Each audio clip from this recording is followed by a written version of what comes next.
ನಮಸ್ಕಾರ ಕೇಳುಗರೆ. ಮಾನ್ಯ DVG ಅವರ ಮಂಕುತಿಮ್ಮನ ಕಗ್ಗದಿಂದ ದಿನಕ್ಕೊಂದು ಕಗ್ಗದ ಸರಳ ತಾತ್ಪರ್ಯವೇ ಜ್ಞಾನವೇ ಬೆಳಕು ಸರಣಿ ಕಾರ್ಯಕ್ರಮಕ್ಕೆ ತಮಗೆಲ್ಲರಿಗೂ ಸ್ವಾಗತ. ಇಂದಿನ ಸರಣಿ ಸಂಚಿಕೆ 133. ನಾನು ನಿಮ್ಮೊಂದಿಗೆ ಕರುಣಾಕರ ಬಳಕೂರು. ಕಗ್ಗ ಗಾಯನದಲ್ಲಿ ವಿದ್ವಾನ್ ಸುರೇಶ್ ರಾವ್ ಅತ್ತೂರು. ಇಂದಿನ ಕಗ್ಗ ಮಾಲಿಕೆಯಲ್ಲಿ ಮಾನ್ಯ DVG ಅವರ ಕಗ್ಗವನ್ನು ಕೇಳಿ ಬರೋಣ. ಕ್ರಮವೊಂದು ಲಕ್ಷ್ಯವೊಂದು ಉಂಟೇನು ಸೃಷ್ಟಿಯಲ್ಲಿ, ಭ್ರಮಿಪುವುದು ಏನು ಆಗಾಗ ಕರ್ತೃವಿನ ಮನಸ್ಸು, ಮಮತೆ ಉಳ್ಳವನು ಆತನು ಆದೊಡೆ ಈ ಜೀವಗಳು ಶ್ರಮ ಪಡುವವು ಏಕೆ ಇಂತು ಮಂಕುತಿಮ್ಮ. ಕ್ರಮವೊಂದು ಲಕ್ಷ್ಯವೊಂದುಂಟೇನು ಸೃಷ್ಟಿಯಲಿ, ಭ್ರಮಿಪುದೇನಾಗಾಗ ಕರ್ತೃವಿನ ಮನಸ್ಸು,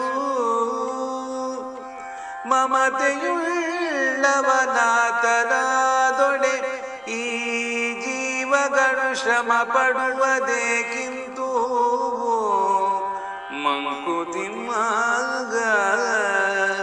ಮಮತೆಯುಳ್ಳವನಾತನಾದೊಡೆ ಈ ಜೀವಗಳು ಶ್ರಮ ಪಡುವುದೇಕಿಂತು ಮಂಕುತಿಮ್ಮ.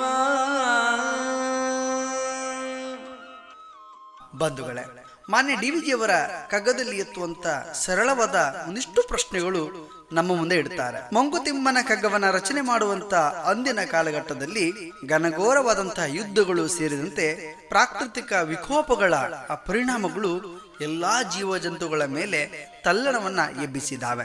ಈ ಭೂಮಿಯಲ್ಲಿ ಪ್ರಾಕೃತಿಕ ವಿಕೋಪಗಳು ಮತ್ತು ಭಗವಂತನ ಸೃಷ್ಟಿಯ ಕೈಚಳಕದಿಂದ ಅನೇಕ ರೀತಿಯ ಅನಾಹುತಗಳು ನಡೆದಿದ್ದಾವೆ. ಜೀವ ಜಂತುಗಳ ಬದುಕಿನಲ್ಲಿ ಹಲವು ರೀತಿಯ ತಲ್ಲಣಗಳು ಎದ್ದಿದ್ದಾವೆ. ಇಂದೂ ಕೂಡ ಪ್ರಕೃತಿಯಲ್ಲಿ ಕೃತಕವಾಗಿ ಮತ್ತು ಸಹಜವಾಗಿ ಹಲವು ರೀತಿಯ ಅನಾಹುತಗಳು ನಡೆಯುತ್ತಲೇ ಇದ್ದಾವೆ. ಊರಿನೊಳಗೆ ಆರಂಭಗೊಂಡು ಮನೆಯ ಒಳಗಡೆ ಅಣ್ಣ ತಮ್ಮ ಇರಬಹುದು, ಅಕ್ಕಪಕ್ಕದ ಮನೆಯವರಿಂದ ಹಿಡಿದು ರಾಜ್ಯ ಸ್ವದೇಶ ವಿದೇಶಗಳ ನಡುವೆ ಜಾತಿ ಧರ್ಮ ಭಾಷೆ ಆಚರಣೆ ಹೀಗೆ ಬೇರೆ ಬೇರೆ ಸ್ತರಗಳಲ್ಲಿ ಘರ್ಷಣೆಗಳು ಆಗಾಗ ನಡೆಯುತ್ತಲೇ ಇರುತ್ತವೆ.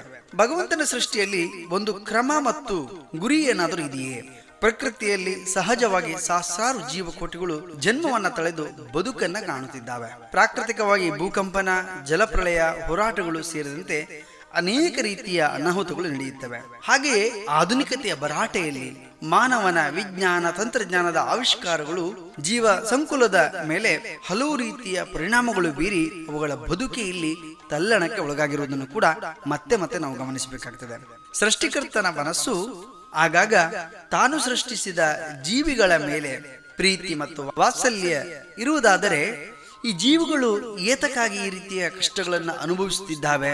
ಜೀವಿಗಳು ಸೇರಿದಂತೆ ಮಾನವನ ಕಷ್ಟ ಸುಖಗಳ ನಡುವೆ ಕಣ್ಣೀರಿನೊಂದಿಗೆ ಹಲವು ರೀತಿಯ ಸಮಸ್ಯೆಗಳು ಸವಾಲುಗಳು ಆ ನಡುವೆ ಬದುಕು ಸಾಗುವಂತಹದ್ದು. ಇದನ್ನೇ ಮಾನ್ಯ DVG ಅವರು ತನ್ನ ಕಗ್ಗದಲ್ಲಿ ಮೂಲ ಪ್ರಶ್ನೆಗಳನ್ನಾಗಿ ನಮ್ಮ ಮುಂದೆ ಇಡ್ತಾರೆ.